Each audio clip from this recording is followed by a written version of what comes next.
चकवाल से अबू शामी की रिपोर्ट। चलो चलो भगवाल चलो।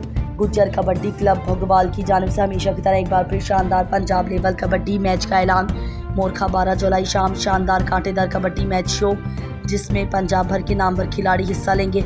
गुज्जर कबड्डी क्लब भागोवाल मुकाबला सिंधु कबड्डी क्लब गुजरात बमुकाम भागोवाल जिला चकवाल टीम ए कप्तान बिलाल रहीम, टीबी मानी, Sindhu team owners Khalil Bijli, Umar Hassan, Usama Gujjar team coach, PTI Mahar Khan Sahab, match referee Ustad Gulfaraz Pasha, Saiglabad, all Pakistan announcer Chaudhry नाम का होट मंदे खुसूसी शिरकत।